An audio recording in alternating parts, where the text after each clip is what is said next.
Hey campers! So on this trip I'm spending a week up away from most everything. There's no water, no restrooms, and it's going to be difficult to get ice.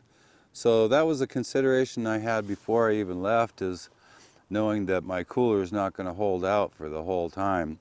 So I anticipated that I would have to do some meals that don't require refrigeration. And I thought maybe you guys would be interested on the things that I did bring along, uh, just for that reason. And I've got my pantry box here with a lot of things to show you, and maybe something, maybe you'll pick up a tip or two, who knows. But I'll pull some things out and we'll take a look at it. First of all, this is just my coffee. You know, that's pretty basic. Everybody's gonna be bringing that. You don't need any refrigerated coffee. These are snacks. Okay, here's a good example. I brought the bag just to show you these soups that are in packages, the dry ones. This is by Bear Creek, and this one is creamy potato, and it's made for 8 people, or 8 servings anyway. So that's not really, I don't want to bring the whole bag and have to deal with all the leftovers. So I split it out. I carefully weighed it out into four baggies, so to have a serving for 2. And actually 2 is usually like 1.5 people. But so I just carefully measure it out. I put the instructions of how to cook it right on the bag, on that label there. I don't know if you can read that. And it's also a money saver compared to some of the those meals that you buy at the backpacking places. On the same lines, scalloped potatoes, cheesy scalloped potatoes. It's a serving for 4. It's too much for me, but I split it in half, and then now I've got 2 servings in here. And I don't know if many of you know, you normally have to, or you don't have to, but it's recommended to do it in the oven. But I've found you can do it on the stovetop, which works out convenient. So I carefully weighed things out, split the stuff into 2 baggies. The sauce packet is separate in one, so that took a little more care to split that up and put it in there. It's also going to shorten the life expectancy of this stuff, because I'm sure it's once it's exposed to air, it starts to break down or deteriorate, whatever. So I plan on using this, or if I don't use it by the time I get back, then I'll probably just toss it. But at least, it wouldn't be packing so much stuff. And one of my meals that I'm going to do up here is ham and scalloped potatoes.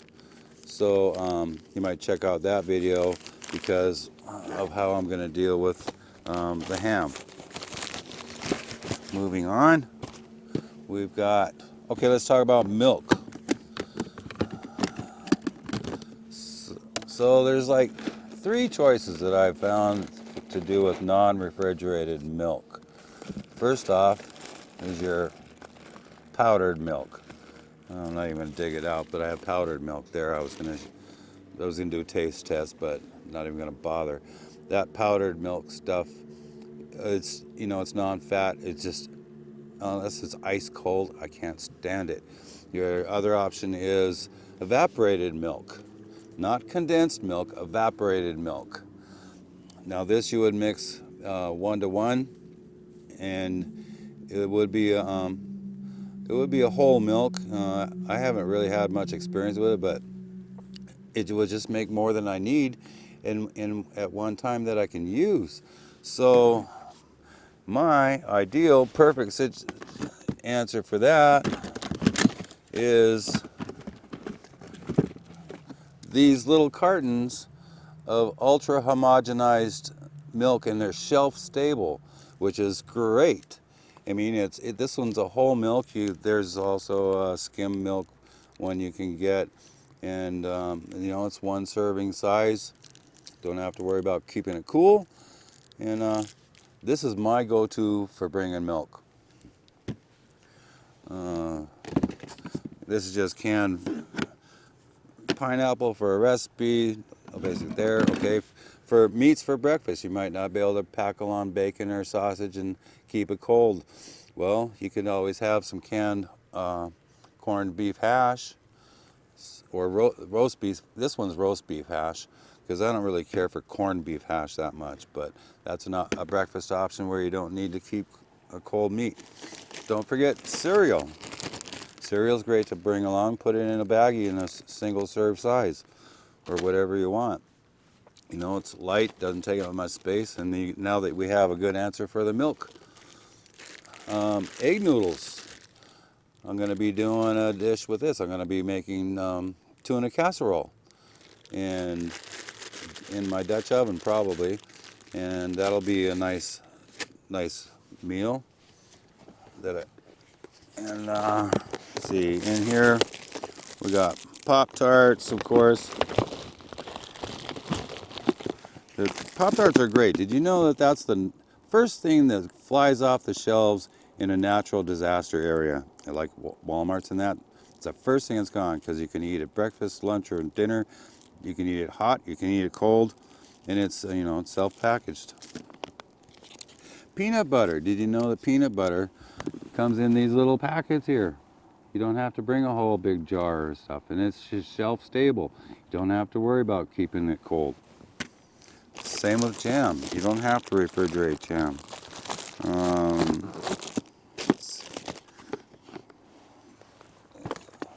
Let's see. Okay, speaking of ham, you can get canned hams, and it's not Spam. You know, I can't stand Spam.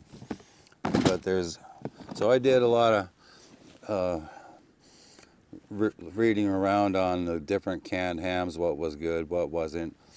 And this was the #1 rated ham for a canned ham. This is Hormel smoked ham with water. And I did try it. It's kind of like little cubes of ham that are kind of stuck together. There'll be videos about this stuff because I want to compare this one and this other one. And this one's Bristol cooked ham. It comes from Walmart. Now this one wasn't rated very good. On one place and another place it was pretty good.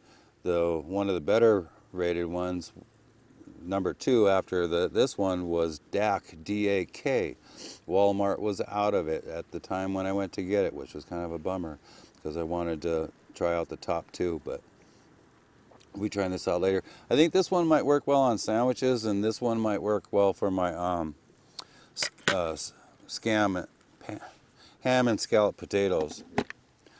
Don't forget you could bring along some crab meat. Let's see. Of course, even tiny shrimp. You could have some cocktail sauce and make yourself a shrimp cocktail. That would be yummy.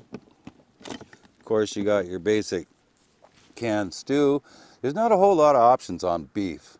I don't know really exactly why, but you know, it's just the way it is. And then, of course, don't forget your tuna. You can do a lot of things with tuna. Make sandwiches with it. Tons of things right there, but that's a good meat that you don't have to refrigerate. Now this might turn your stomach, but you know, the Chef Boyardee stuff, you know, they make spaghetti and all that kind of those things. I'm not a huge fan of that stuff. I just don't like the sauce. But I brought this lasagna for a special recipe that I'm going to do. It's going to be this lasagna on garlic toast. And I don't know, it just intrigued me. I want to try that. You might see if I got a video up for that later. Hash browns.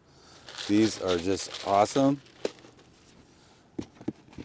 And then I think the last thing I want to talk about is completes. These complete meals. And these are by Hormel too. They've got, I don't know, like 8 or 10 different meals. There's with chicken and beef and turkey, all kinds of different ones. In fact, I've got three. These are, well, I don't have three of, but they have three different beef ones, and these are supposed to be microwaved, but you can boil them in a pot of hot water for it's probably going to take at least a half hour to get them hot. But you know, that doesn't. This only has 9 ounces. Is the only issue for me. I don't know if that's going to fill me up for dinner. I might need 2 of them, but you know, it depends on the person. And if I wanted to, I could pack up, let's say 8 of these or 10. It's not going to take much space at all, and I'd have dinners for a whole week, and pretty easy. So I'm going to be trying these out later. Should have videos up about that. Then only others. Oh, and I wanted to talk about, of course, ketchup and mayonnaise don't need to be refrigerated, and most people always refrigerate their mayonnaise. But on this particular one here by Best Foods, with that small opening, the way it's designed, this is considered shelf stable after you open it. Kind of, you know, if you want to debate it, go research it, but it is shelf stable. Not, you know, you wouldn't want to do that all the time, but for up on a camping trip or in your rig, that would be a good thing to bring along if you like mayonnaise as much as I do. And okay, cooking oils. Let's say you don't, for like butter and stuff. I got a couple options on the butter to consider. If you don't have a way to keep it cold, it's not that butter goes bad when it gets warm. The problem with butter is it'll melt on you. Butter goes bad if it's. My parents were from Europe and they left the butter out all the time. Except you got to have a covered dish. It's the air that will make the butter go rancid in time, other than the problem of melting. So you got a couple options. You can bring along vegetable oil, and in the cans is kind of handy because you don't have to worry about it leaking out on you. And you can even get a butter flavored one, which I tried this stuff. It's okay. It's not exactly butter, but I mean, it's doable in a pinch. The other option, and I'm going to have a video about that too, is to bring along clarified butter. And basically that's just butter that's been heated to get all the particulates, not the particulates, but the protein out, the little white globules and stuff, and so that you're left with just the butter oil. And that's shelf stable for quite some time.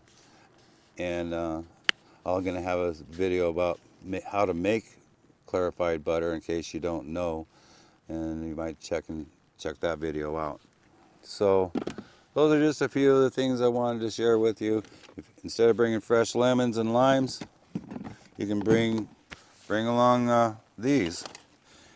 No, it's not fresh lemon or lime, but you know, if you need something, at least you got something. So there you have it.